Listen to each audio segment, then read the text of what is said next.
Olá, minhas irmãs e meus irmãos, meus amigos e minhas amigas espíritas. Sejam bem-vindas e bem-vindos ao Mensagens Kardecistas.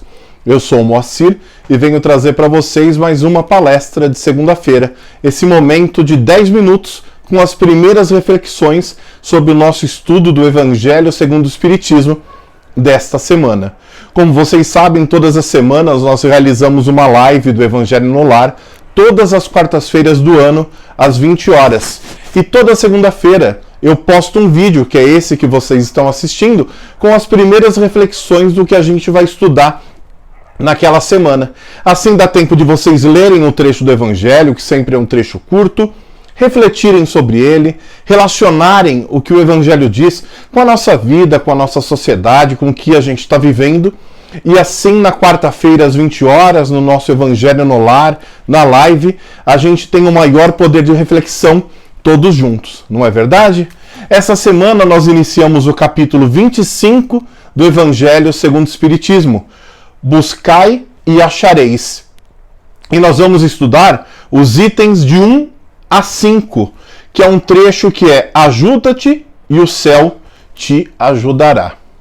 O Evangelho começa assim: pedi e vos dará, buscai e achareis, batei a porta e se vos abrirá, porque todo aquele que pede, recebe, quem procura, acha, e se abrirá àquele que bater a porta. Esse trecho do Evangelho, que está em Mateus, ele é muito claro quando ele fala para a gente que Deus nunca vai nos deixar à deriva. Nunca vai nos deixar sem uma resposta. Por isso que ele diz, pedi e vos dará, buscai e achareis, batei a porta e se vos abrirá. Porque Deus sempre abrirá a porta para todos nós. Ele nunca vai nos deixar à deriva, sem rumo. Por isso ele nos mandou Jesus. Por isso nós temos o Espiritismo como terceira revelação. Por isso que a gente tem a oportunidade do estudo do Evangelho, para que a gente possa se desenvolver, para que a gente possa buscar a nossa intelectualização, adquirir cultura e assim entender sob a luz do Espiritismo, a partir dos ensinamentos de Jesus Cristo, o que está acontecendo em torno de nós. Por que existem guerras? Por que existem tantas injustiças? Porque uns têm tanto, outros tão pouco?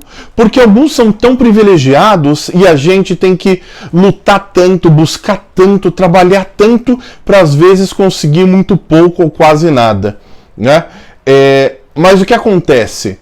Ao mesmo tempo que Deus nunca vai nos deixar à deriva, nunca vai nos deixar sem rumo, Ele espera o nosso trabalho. Ele espera que a gente se desenvolva pelo nosso trabalho.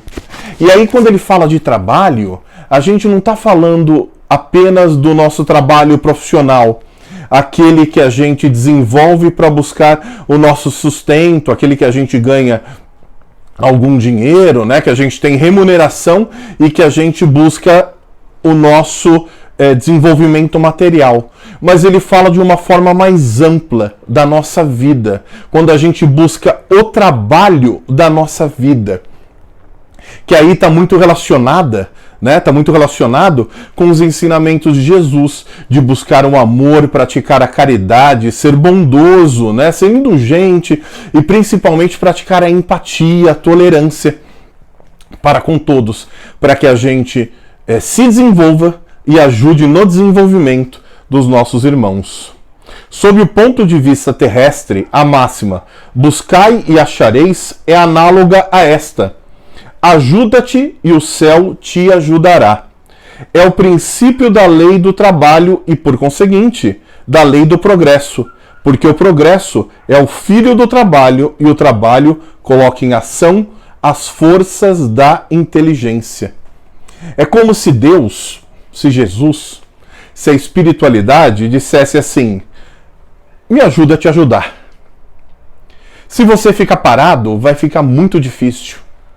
Se a gente ficar só se lamentando, só resmungando, só de mau humor, só achando que com a gente nunca acontece e para os outros a vida é maravilhosa, só para a gente que é ruim, né? Talvez seja muito difícil da gente progredir e talvez a gente leve uma vida infeliz, aquela que a gente não quer, né? Ou a gente já viu alguém progredir descansando? Eu nunca vi. Alguém que progrida descansando? Parado? Sem sair do lugar? Então é para que a gente entenda que a gente vai progredir em todos os aspectos da nossa vida. Mas principalmente se a gente não pensar no eu do trabalho, o eu pai ou mãe de família, o eu irmão, o eu filho, o eu nos meus círculos sociais, o eu em outras situações, mas pensar no eu como um todo. Eu sou eu em todas as situações da minha vida. E todas elas é uma oportunidade para eu exemplificar aquilo que eu entendo que é bom. Se eu entendo que os ensinamentos de Jesus são bons para mim, é minha obrigação exemplificá-los onde quer que eu esteja, mesmo que pelos pequenos atos. Na infância da humanidade, o homem não aplica a sua inteligência senão à procura da alimentação, dos meios de se preservar das intempéries e de se defender dos seus inimigos. Mas Deus lhe deu a mais do que o animal, o desejo incessante do melhor. E é este desejo do melhor que o impele à procura dos meios de melhorar sua posição, que o conduz à descoberta, às invenções, ao aperfeiçoamento da ciência, porque é a ciência que lhe proporciona o que falta. Nós estamos aqui no nosso planeta e o que nos diferencia dos animais, né, é a nossa inteligência. É a nossa capacidade de raciocinar. E a partir do nosso raciocínio é que a gente foi buscar melhorar a nossa vida, né? E com as descobertas, com as invenções, com o aperfeiçoamento de tudo através da ciência. Quando nós, desde que surgimos nesse planeta, fomos a partir da experimentação, ou seja, vivendo, convivendo, buscando uma forma melhor, mais eficiente e mais sustentável de fazer as mesmas coisas que já fazíamos. E se há 10 milhões de anos atrás a gente vem buscando isso, né? Há 7 milhões de anos atrás, né, a gente vem buscando isso, se há 100 mil anos atrás a gente vem buscando isso, a gente ainda está buscando isso. Por quê? A gente precisa entender que para que a gente evolua, para que a gente consiga a nossa evolução particular, vai depender do nosso esforço, vai depender do nosso trabalho, vai depender de eu estudar, de eu me intelectualizar, de eu adquirir cultura, e eu não estou falando de educação formal, eu não estou falando de escola, também estou, mas não só disso. Eu estou falando da a gente viver as experiências e aprender a partir delas. Entender que para evoluir, a gente precisa evoluir individualmente. Mas que tão importante quanto evoluirmos individualmente é evoluirmos coletivamente. Como sociedade. Como pessoas. Como seres humanos. Como espíritos que estão encarnados no mesmo planeta e que necessitam evoluir todos juntos na mesma vibração para que o nosso planeta evolua. Porque não é o planeta fisicamente que evolui, somos nós como humanidade. E essa evolução está relacionada ao amor, à caridade, à capacidade de ser empático e entender o problema do outro a partir do ponto de vista do outro, de ser tolerante com as diferenças, de entender que se muito eu tenho, um pouco eu posso compartilhar. E quando eu digo esse muito eu tenho, eu não estou falando das questões materiais. Eu estou falando de todas as outras. Da gente compreender um pouco melhor as pessoas. Da gente entender que dependemos dos outros para sermos felizes. Que precisamos fazer os outros felizes para nos sentirmos plenos. E é assim que a gente vai conseguir buscar a nossa evolução. Entender que essa evolução é de pouquinho em pouquinho. Que nós vamos evoluindo em todas as encarnações que temos. É como na escola, né?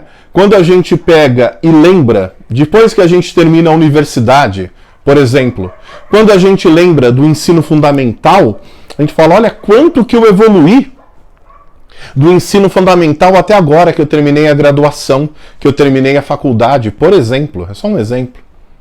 Mas quando a gente está lá no terceiro ano do ensino fundamental, da terça para quarta-feira, da quarta para quinta-feira, quando a gente está vendo as matérias, as disciplinas, estudando, assistindo às aulas dos professores e participando, a gente percebe pouca evolução. Assim é com a nossa vida de encarnados. A gente não vai perceber uma evolução gigantesca numa encarnação. Mas entender que essa encarnação ela é tão importante quanto qualquer momento da nossa vida como espíritos eternos. E que prover a felicidade do outro, nos reformando, fazendo com que a gente entenda que não é só falar, é agir, que as atitudes muitas vezes são muito mais importantes do que as palavras, porque as palavras sem ação, elas são vazias, elas não servem para nada. Então que todos nós possamos agora refletir sobre os nossos atos, refletir sobre a nossa vida e pensar, se Jesus estivesse no meu lugar, o que ele faria? Garanto que a gente não erra. Então eu espero que todos vocês leiam esse trecho pequenininho do Evangelho segundo o Espiritismo, do capítulo 25, itens de 1 a 5, e a partir daí façam as próprias reflexões. E nós temos um encontro marcado na quarta-feira, às 20 horas, na nossa live do Evangelho no Lar. Fiquem todos com Deus e até lá!